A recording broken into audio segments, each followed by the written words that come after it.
Alrighty, hello everybody, this is Space Cowboy Media here. Welcome back to the channel, and today we are doing a film session slash review of every Dak Prescott interception. I'm going to go through each of the plays, the context, all that stuff, and give my opinion on how I'm perceiving these plays breaking down and what led to the interceptions.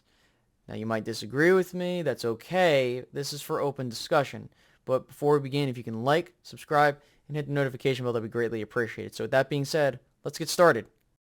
Alrighty, so here we are, week 1 versus Tampa Bay. This is where Dak throws his first interception of the season. And with that, here's the down and distance, the time frame in which the interception took place, and where the Cowboys were at on the field. Now we're going to let the clip play, then we'll go ahead and dissect what happened here.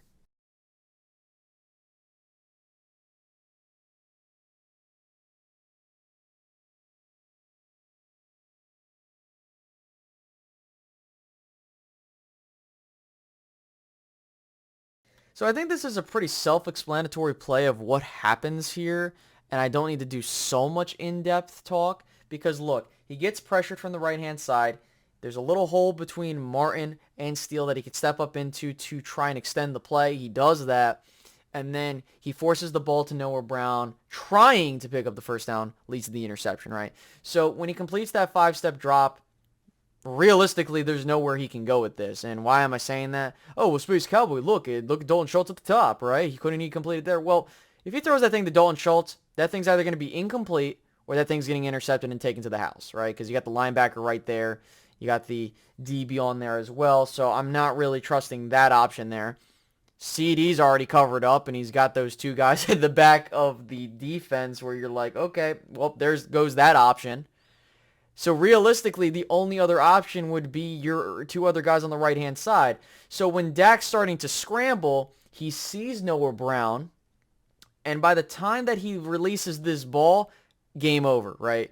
And look, he's lucky that the defense was able to bail him out here because they only got 3 points off of this interception. So this is a bad play on Dak. I think that he should not have forced the ball. I understand that you're trying to be aggressive and pick up the first down, but there is the calculation that you have to make on, okay, is it worth making this throw? And that's what quarterbacks do. And unfortunately, that calculation led to a just terrible turnover here. But the play was out on arrival, like I said at the beginning. And yeah, that's on Dak. Alrighty, so we move on to the Chicago Bears game. And with that, Dak Prescott's second interception and his second game back from the injury. Now, here is the down and distance, the time that it is in the game, and where the Cowboys are positioned on the field. Now, what's important for the context here is that the Dallas Cowboys do not get the ball at half, and the Bears just scored a touchdown on the previous drive. So, like we did with the other one, we're going to go ahead, we'll let the clip play, and then we'll dissect it.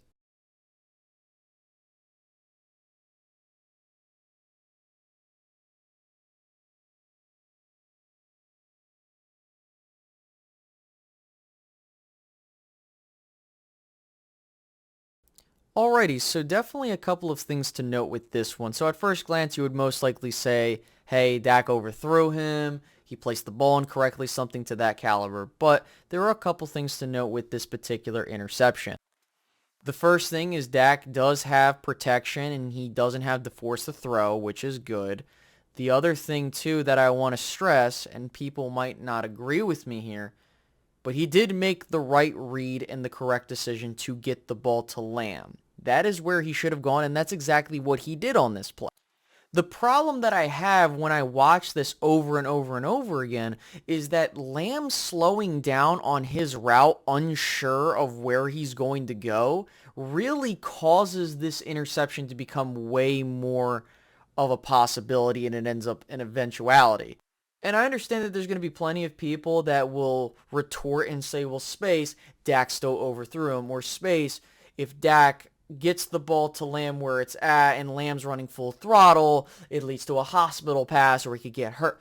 Listen, here's the thing.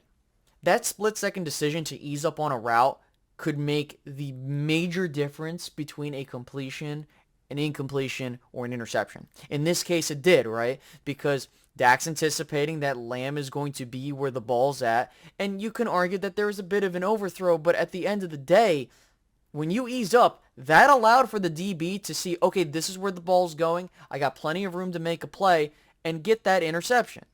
And that's exactly what happened here. If Lamb is able to get to that spot, he can disrupt the pass and cause an incompletion and avoid an interception, complete that pass, and we have a big completion towards midfield. And again, looking back at it, the read was made correctly. He had enough time to make the throw. The problem, I think, is communication. Alrighty, so here we are in Green Bay, right after the bye week, and we are in a situation where we had to go over 2 interceptions. So here's number 1. Here's the down and distance, the time remaining in the quarter, and finally where the Cowboys were positioned on the field. Something to note here is this is after a Green Bay fumble that was forced by your defense. So you're trying to put more points up on the board and extend the lead. But the fact of the matter is that this play goes awry. So we're going to let the clip play, and then once we get back, we'll further discuss it.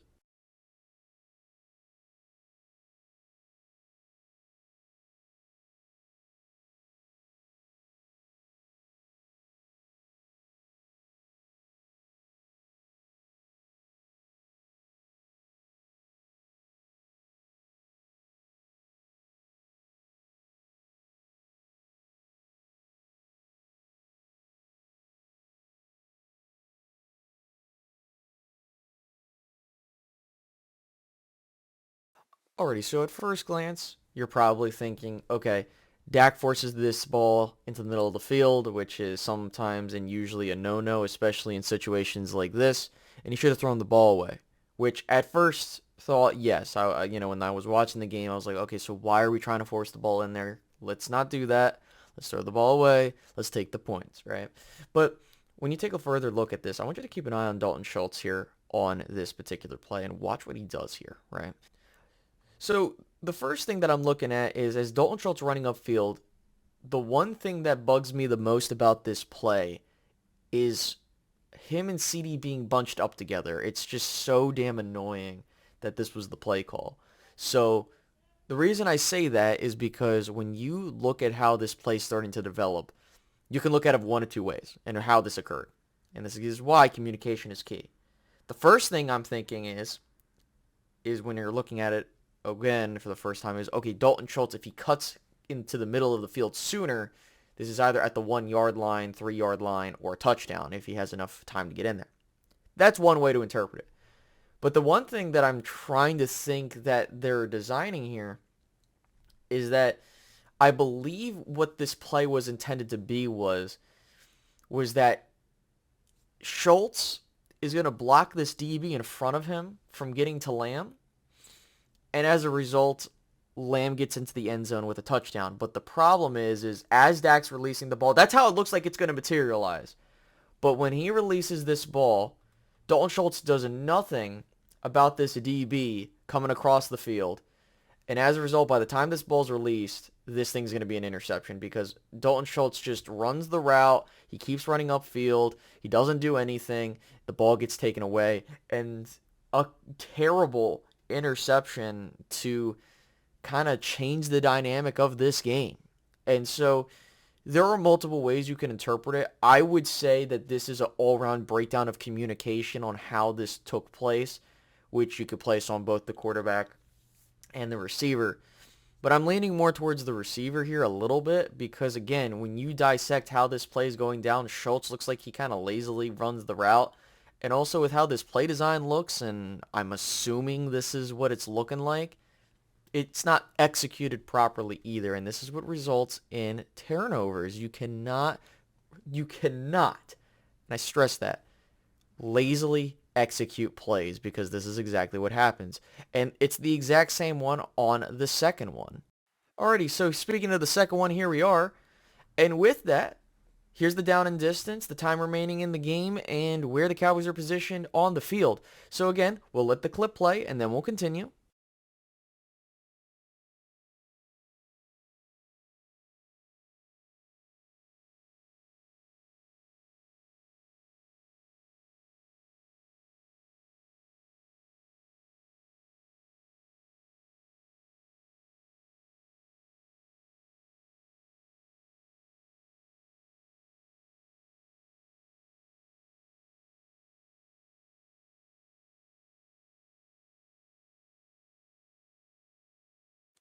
And again, this is another communication error between Dak and his receiver, and this is CeeDee Lamb in this case, right?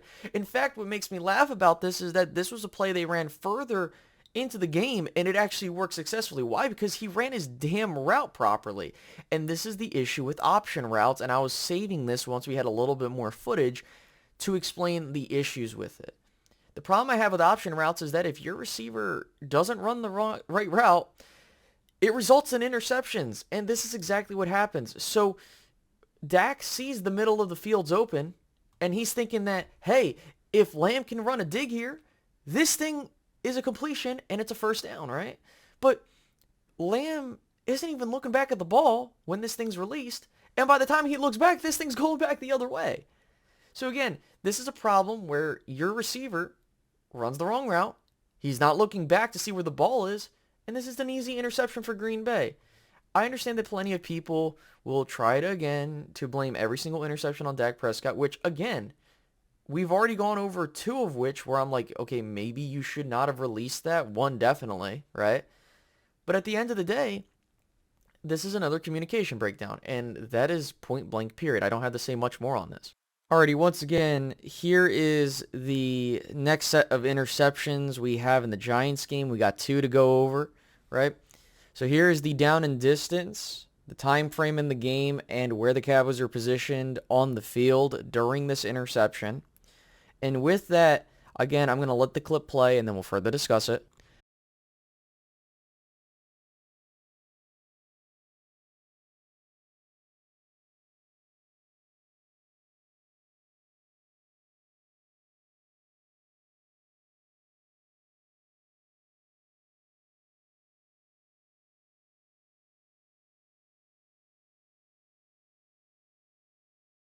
Alrighty, so this looks again like a straightforward, the whole play just falls apart because they think that they got a free play here, so Dak's being a little bit more aggressive with it, but this is the part that kind of irks me is this should not have been an interception.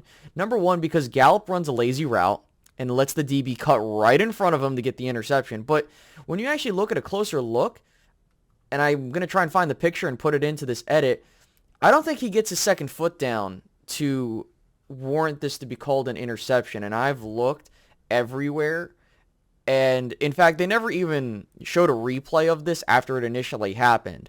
And so this should not have been an interception whatsoever. But in terms of it becoming the opportunity to become one, this is just a failure to recognize that it's not a free play. I understand you're kind of in the groove of things. But also, Gallup runs such a lazy route here, it allows that defensive back to come in and snatch that. And so I'm kind of irritated at what Gallup does here. And I understand that you can be like, oh, well, Dak shouldn't have thrown that ball. But again, interceptions are not just solely on the quarterback. And that's what I'm trying to educate people with in this video is that there are other circumstances that lead to these interceptions. And this happens to be one of them, right? So I'm not a fan of this throw, I get, but that's the breakdown of this, right? That's why this whole interception happens. They think it's a free play.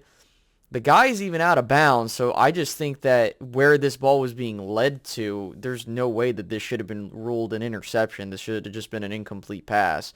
So that kind of annoys me, but that's that. So let's go ahead. Let's move on to the second interception on the game. Once again, here's down and distance, time frame, and where the Cowboys are positioned on the field at the time of this interception. We're going to go ahead and let this second interception clip play, and then we'll further discuss it.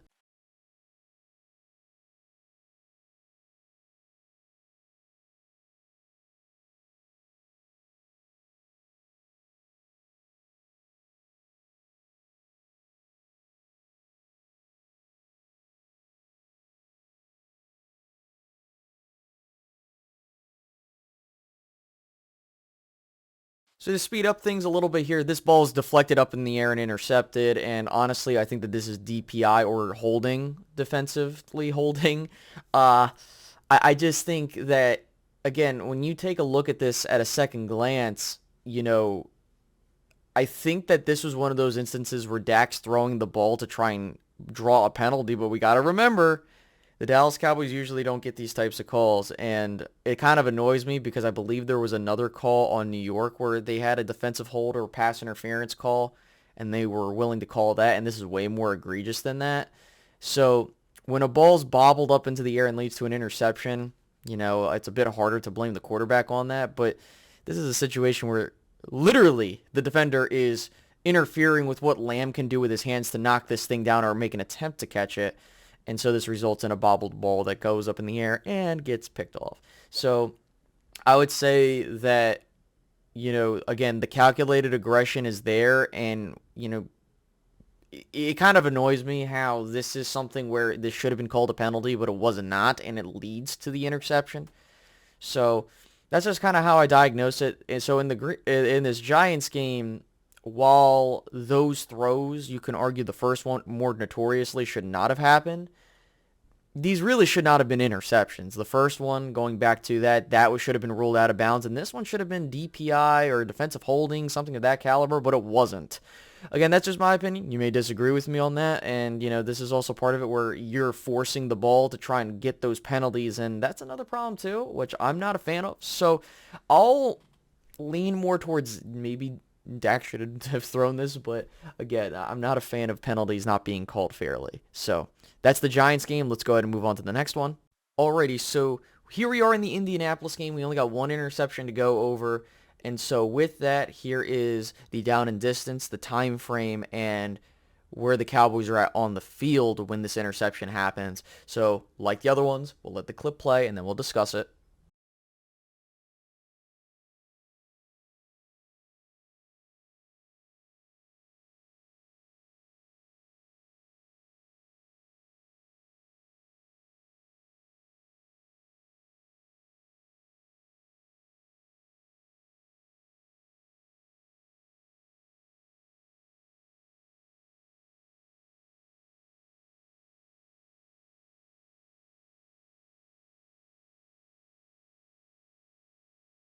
So this is another one of those instances like when we go back to the Giants game where it's calculated aggression where you're trying to throw the ball towards Gallup to try and draw a penalty, right? Because, hey, if I throw it to Gallup, odds are they might throw a penalty because they could see that's where the ball's going to. And this is one that I'm not a fan of because with this, you could make an argument that, again, it's defensive holding DPI on Gilmore or whatever the case may be, and that Gallup's running.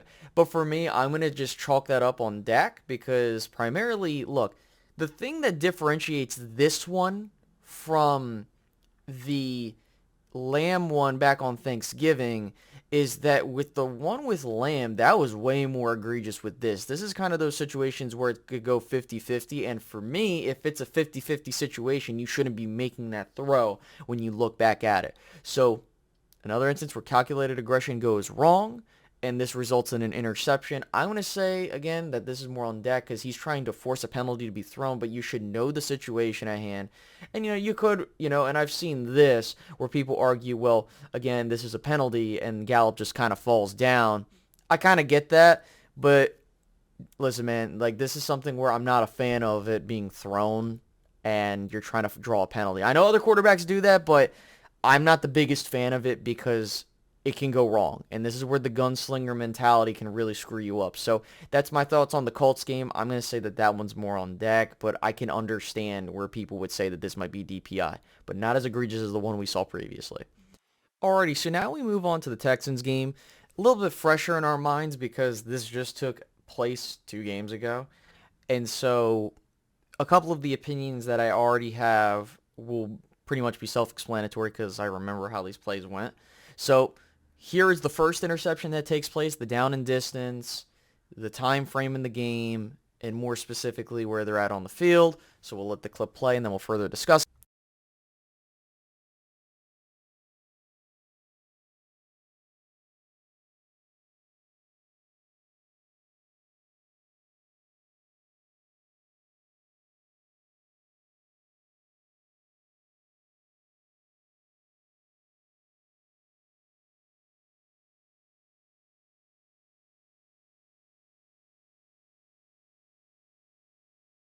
Alrighty, so this is a tight window throw that's going towards Noah Brown, and Noah Brown just can't catch it. It bobbles up in the air and it's intercepted, right? And so I'm not going to put the blame on the quarterback if the ball is in the receiver's hands and it bounces up, resulting in an interception. That's exactly what happened here, right?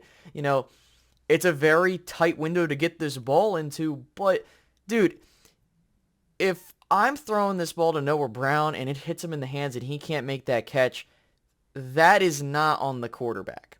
Okay, the point blank period. I don't really have to say much more there. Noah Brown has to catch that, and that resulted in a turnover, right? This actually led to points for the Texans. So I'm not very happy with what happens here on that play because your receiver doesn't do their job. But let's go ahead and let's move on to the second interception. Alrighty, so here we have the second interception. Once again, here's the down and distance, the time frame in the game, and where the Cowboys are positioned on the field. With that, we're going to let the clip play, and then we'll further discuss it.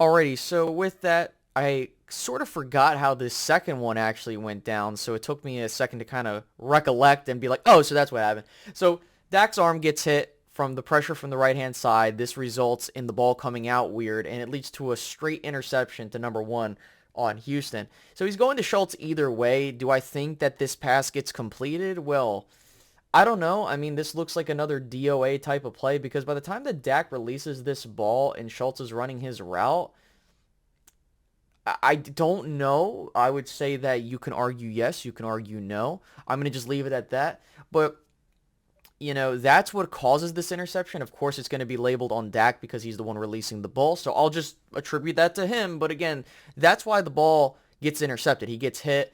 Now, should he have thrown this ball? Well, I mean, based off of his progressions, this looks like the only option he has, hence why it's a DOA type of play. But I think that, again, I don't really need to do any further analysis on this because I could see what happens. His arm gets hit, he releases the ball, leads to an interception. Okay, and, I'm going to put that on the quarterback because there's nothing that happens with the receiver that puts him at fault. So, there's that. Alrighty, and now with this Jacksonville game, we have two interceptions to go over, and that's the latest we have so far this season. Will he throw more? Maybe, maybe not. So, let's start off with the first one. And then the second one's a bit, again, cut and dry because of we all know happening with Noah Brown and all that other stuff. So again, let's go ahead. We'll let this first interception play out. Here's the down and distance. Here's the time frame in the game. And this is where the Cowboys are at on their side of the field. And then we'll further discuss it.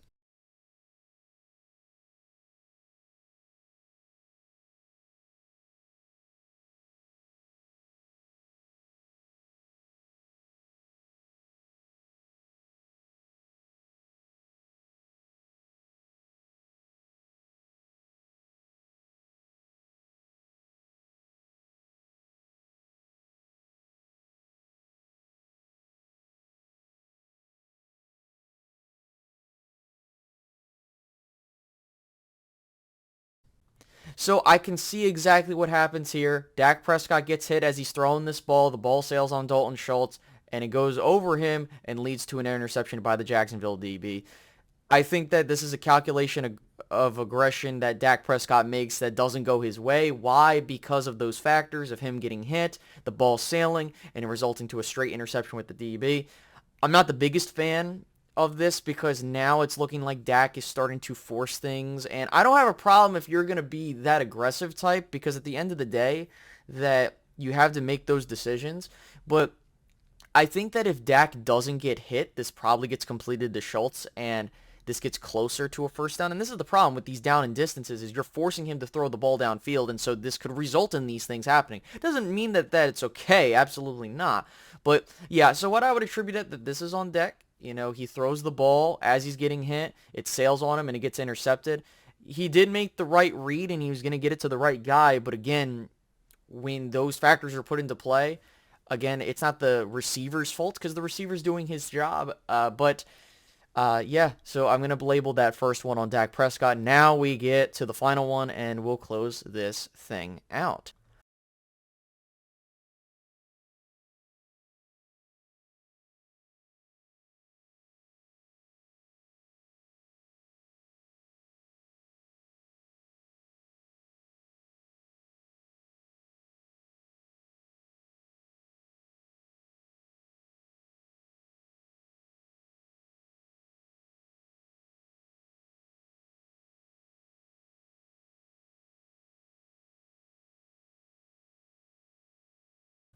I honestly did not need to put any context for this situation.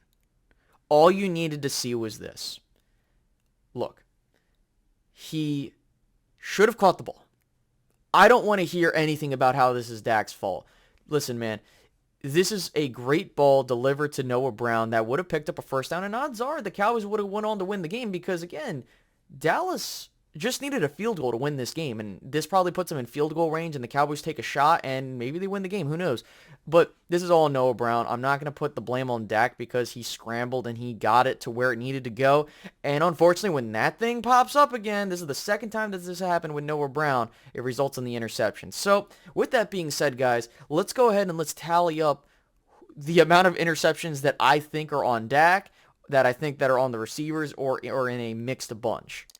Alrighty, so we're going to go through it bit by bit, each of the interceptions as a summary. So to start things off, we have the Tampa Bay one.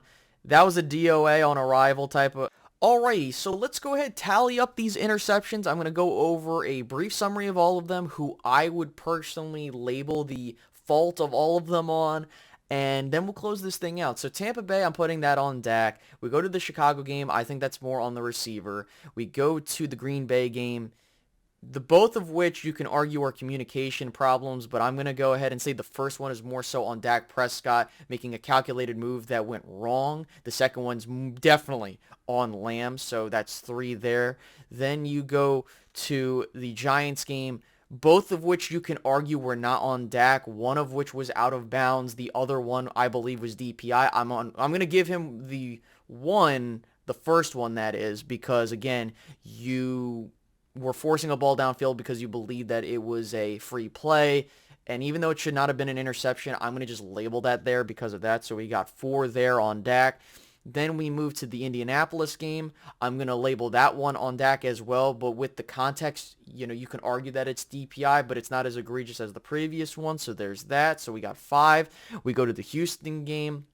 The Houston game, I'm going to put 6 on Dak because the first one was not on him. The second one was, again, one of those dead on arrival plays that I don't think was going anywhere, but his arm does get hit. But I'm going to give him that. So there's that. And then finally, you have the Jacksonville game. You can argue similar to how you would rationale the Houston one being blamed on him. I would say that the first one, you could put more of the blame on him, but the second one, if you are blaming Dak Prescott for that second interception in overtime that made us lose the game, I don't know what to tell you, man. I think that is something that is ridiculous. But I got 6 interceptions that I would label that are on Dak Prescott, and 5 of which were on his receivers. That's just my humble opinion. You might disagree with me. You can go into the comment section and disagree with me. Again, I'm not an expert on film. I'm not claiming to be an expert on film. I'm just looking and reading with what I see and making a judgment call there. So with that being said, I do hope you enjoyed this video, guys. If you did, make sure to slap a like, subscribe if you're new, and hit that notification bell, and I'll catch you guys in the next one. Goodbye.